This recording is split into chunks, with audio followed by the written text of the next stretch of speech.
Hello and welcome to the Newsbeat. I am Godwin Sunday. We are broadcasting live from the Federal Capital Territory, Abuja. Here are the news making the rounds. President Bola Ahmed Tinubu on Wednesday morning observed the Eid Fitri prayer at the Doden Barracks Eid Praying Ground in Obalende, Lagos. He was joined at the Eid ground by his family members, Lagos State Deputy Governor Bafemi Hamzat, Minister of Marine and Blue Economy Adegboyega Oyetola, and a former Minister of Works Babatunde Rajit Fashola, among other aides and associates. The president, in a statement by his spokesperson Ajuri Ngelale, greeted the Muslim faithful in Nigeria and all around the world, praying that their supplications and sacrifices this season and even after will receive the fitting rewards from Almighty Allah. Away from the presidency, the family of the late Abimbola Ogunbanjo, former chairman of Nigerian Exchange Group, has filed a lawsuit against the U.S. helicopter company involved in the February crash that claimed his life. Ogunbanjo was one of 6 people killed when the helicopter went down near the California-Nevada border. The other victims included Dr. Albert Wigwe, former CEO of Access Holdings, and also with his wife and their son. The Ogunbanjo family alleges in the lawsuit that the charter company, Obic Air, should not have flown the helicopter due to hazardous weather conditions.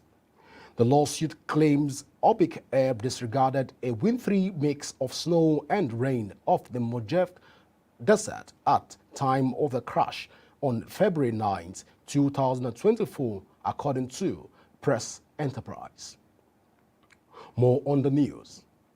The governor of the Central Bank of Nigeria, Yemi Cardoso, has sacked a fresh batch of 40 staff, mostly from the Development Finance Department, in furtherance of its ongoing restructuring. According to reports, the deputy directors and assistant directors were mostly affected, with 22 from the DFD and the remaining 18 from the Medicals and Procurement Services Department. Amongst those affected were 8 directors, 10 deputy directors, 5 assistant directors, 2 principal managers, and 2 senior managers. With the latest number of affected staff, the total has now reached 67 in what appeared to be a series by the Olayemi Cardoso-led Board of Governors. Now on electricity. The federal government has raised the amount that it would have saved this year following the recent hike in electricity tariff for Band A consumers to 1.5 trillion naira.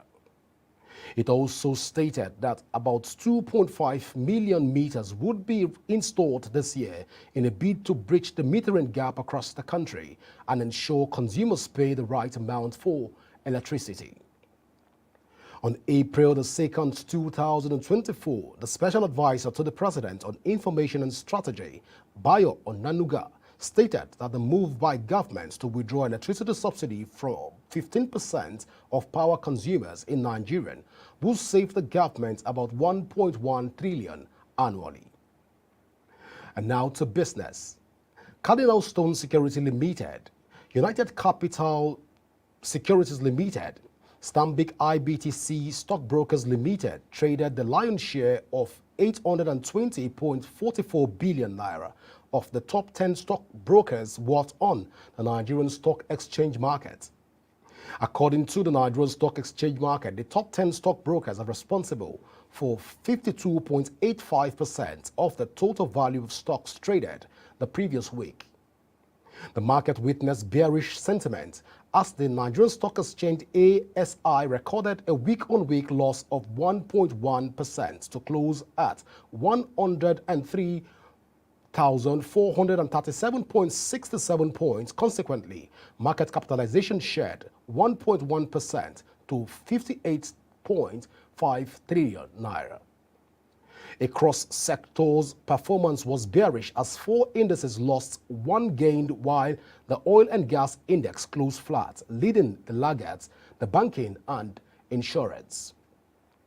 On entertainment, The Actors Guild of Nigeria has stopped all film productions involving riverine areas and boat rides following the tragic boat incident that claimed the life of Nollywood actor Junior Pope and 3 crew members. The Guide's president, Ejizie Rollers, disclosed this in a circular dated April 11, 2024 and posted on social media on Thursday. Additionally, actors are barred from participating in any film produced by Adanna Luke until further notice. Rollers later shared a post on his social media handle that Junior Pope survived and was receiving treatment. He later deleted the post after getting confirmation that Junior Pope was dead. Now in sports, Atletico Madrid earned a 2-1 Champions League quarter-final first leg victory over Borussia Dortmund on Wednesday, surviving a late onslaught from the visitors.